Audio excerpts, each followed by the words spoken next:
नेपालको पहाडमा एउटा सानो गाउँ थियो।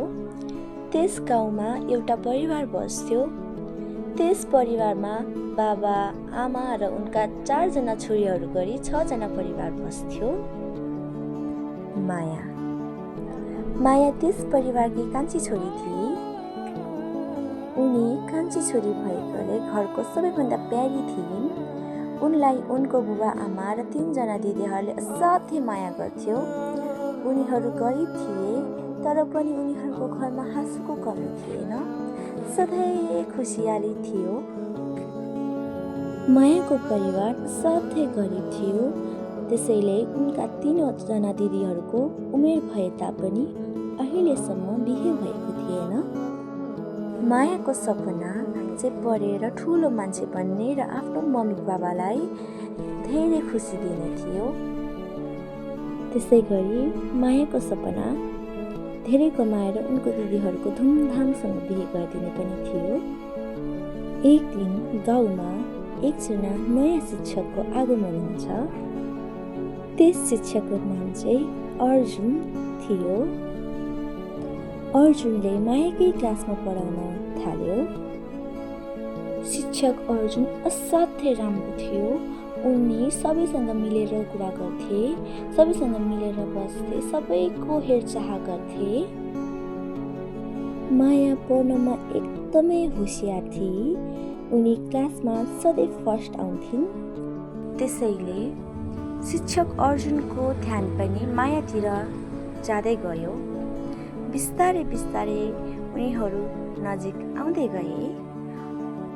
त्यसपछि शिक्षक अर्जुनलाई मायासँग प्रेम बस्यो र उसले मायालाई बिस्तारै बिस्तारै उनीप्रति आकर्षित गर्नको लागि उनले कहिले खाजाहरू ल्याएर दिन्थे त कहिले मायालाई चाहिने स्टेसनरीको सामानहरू ल्याएर दिन्थे। माया पनि बिस्तारै बिस्तारै शिक्षक अर्जुनको प्रेममा परी। त्यसपछि शिक्षक अर्जुनले मायालाई प्रेम प्रस्ताव राख्यो, तर मायाले यसो भनी अस्वीकार गरे। म कसरी आफ्नो शिक्षकसँग प्रेम सम्बन्धमा बस्न सक्छु? यो त मान्छे समाजहरूले पनि नराम्रो भन्छ। यसो भनी अस्वीकार गरे। तब अर्जुनको हृदय एकदमै दुख्यो र ऊ रुन लाग्यो। अर्जुन रुएको देख्न नसकेर मायाले पनि उनको प्रेम प्रस्ताव स्वीकार गरे। तर उनले केही शर्तहरू राखे कि उनले आफ्नो दिदीहरूभन्दा अगाडि बिहे गर्ने छैनन्। आफ्नो परिवारको लागि ऊ जे पनि गर्न सक्छ र आफ्नो परिवारको लागि ऊ कमाउनको लागि सहर जानेछ भनेर भन्यो।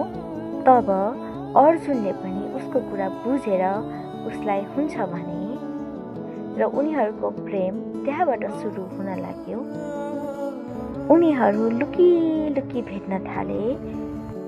मायाले आफ्नो प्रेम सम्बन्धको बारेमा घरबाट सधैँ लुकाइराखे, किनभने उनको बाबा बिरामी हुनुहुन्थ्यो र दिदीहरूको बिहे र घरको जिम्मेवारी ठुलो थियो। तर अचानक अर्जुनलाई के हुन्छ, उसले मायालाई म तिमीलाई जीवनभर साथ दिन्छु भनेर भागेर जाऊँ भनेर भन्छ। तब मायाले उनलाई अस्वीकार गरेर आफ्नो परिवार र जिम्मेवारीलाई रोज्छ। अचानक त्यस्तो कुरा सुन्दा मायाको आँखा आँसुले भरिएको थियो। ऊ के गर्ने के नगर्ने उसलाई थाहा थिएन, तर पनि उसले आफ्नो फ्यामिलीलाई रोज्यो, परिवारलाई रोजेर उसले अर्जुनलाई अस्वीकार गर्यो।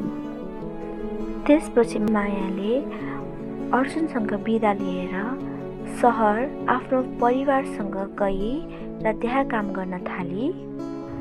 महिनौसम्म त्यहाँ मेहनत गरेर पैसा कमाइन् र आफ्नी दिदीहरूको बिहे धुमधामसँग गराइन्। त्यसपछि आफ्नो मम्मी बाबाको लागि त्यहाँनिर एक ठुलो घर पनि बनाइन्। धेरै समयसम्म अर्जुनको पनि केही खबर आएको थिएन।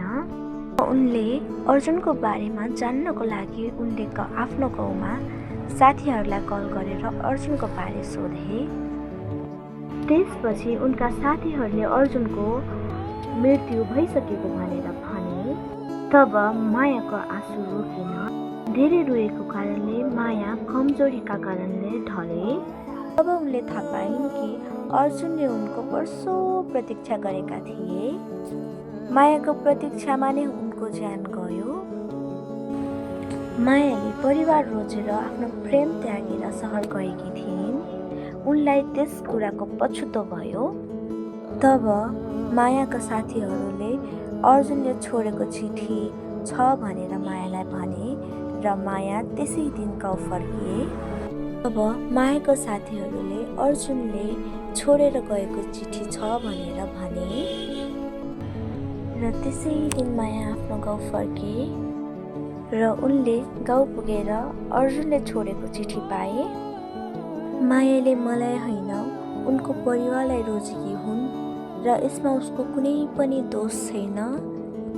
यदि अर्को जन्म हुन्छ भने मायालाई म सबै खुसी दिन चाहन्छु कि उनले आफ्नो परिवार र म बीच कसैलाई रोज्न नपरोस्।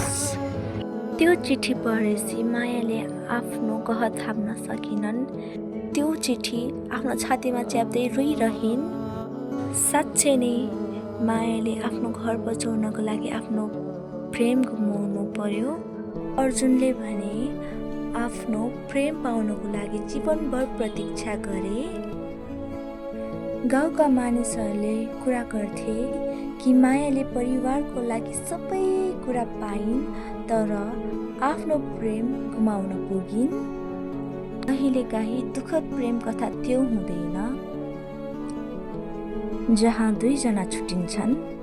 दुःखद प्रेम कथा त त्यो हो जसले एकअर्कालाई जीवनभर प्रेम गरिरहन्छन् तर पनि एकअर्काको हुन सक्दैनन्।